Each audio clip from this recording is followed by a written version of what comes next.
Assalamualaikum warahmatullahi wabarakatuh. Perkenalkan, nama saya Wiwin Derista Resmawati. Saya dari kelas 06 SMJE 008. Saya dari Universitas Pamulang, program studi manajemen S1. Di sini saya akan mempresentasikan untuk memenuhi nilai dari mata kuliah manajemen operasi. Di sini saya akan membahas mengenai perencanaan kapasitas atas dasar lama waktu. Untuk perencanaan kapasitas atas dasar lama waktu terbagi menjadi 3, yaitu ada perencanaan kapasitas jangka panjang, ada perencanaan kapasitas jangka menengah, dan ada perencanaan kapasitas jangka pendek. Kita akan mengambil contoh dari perusahaan Bolukus yang akan melakukan perencanaan kapasitas jangka menengah. Pastinya perusahaan tersebut akan fokus pada aspek-aspek seperti peningkatan efisien produksi dan pemeliharaan peralatan. Perusahaan Bolukus mungkin juga akan mempertimbangkan kapasitas produksinya, seperti bertahap untuk mengakomodasikan permintaan yang lebih moderat dalam beberapa tahun ke depan. Kita ambil contoh dari oven. Oven sebelumnya mungkin memproduksi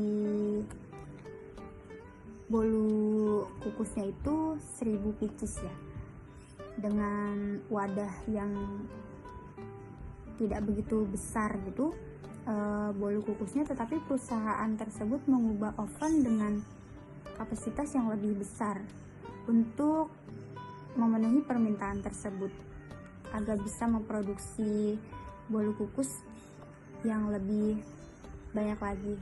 Bisa jadi dari 1000 menjadi 1500, bisa atau enggak bisa jadi 2000 pieces dalam seharinya. Selanjutnya ada kapasitas desain dan kapasitas yang efektif.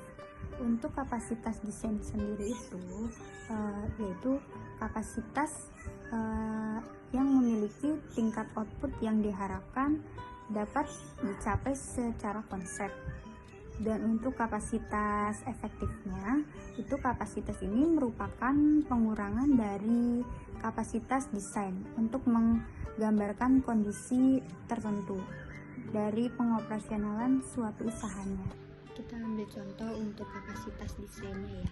Untuk kapasitas desainnya, anggap saja sebuah pabrik memiliki mesin produksi yang dapat memproduksi 1000 unit dalam waktu per jam dalam kondisi optimal tanpa adanya gangguan yang downtime. Dan untuk contoh kapasitas yang efektif itu dalam waktu operasional sehari-hari, pabrik tersebut mungkin akan mengalami beberapa jam downtime setiap harinya untuk perawatan mesinnya, pergantian shift, bisa juga dengan masalah teknisnya tersendiri. Jadi jika dalam satu pabrik hanya mengoperasikan selama 16 jam dengan 8 jam downtime, dan pada saat beroperasi mesin hanya berjalan pada tingkatan efisiensinya 90% saja, maka kapasitas efektifnya itu adalah 16 jam dikalikan dengan 1000 unit per jamnya. Maka untuk kapasitas efektifnya itu kemungkinan akan mendapatkannya hanya 14.000 unit per harinya. Untuk contoh kapasitas desain ini adalah kemampuan teoritis pabrik dalam kondisi yang optimal. Sedangkan untuk kapasitas yang efektif ini mencerminkan seberapa banyak produksi yang dapat dihasilkan dalam kondisi sehari-hari dengan mempertimbangkan faktor-faktor pembatas dan downtime. Untuk kapasitas efektifnya biasanya lebih rendah daripada kapasitas desain karena adanya gangguan operasional dan tidak dapat dihindari. Dan untuk yang terakhir ini ada kapasitas dan perencanaan. Untuk perencanaan kapasitas ini berkaitan dengan fungsi scheduling. Perbedaannya itu kapasitas berorientasi pada pencapaian dan sumber daya produktif, sedangkan scheduling memperhatikan pada waktu penggunaannya.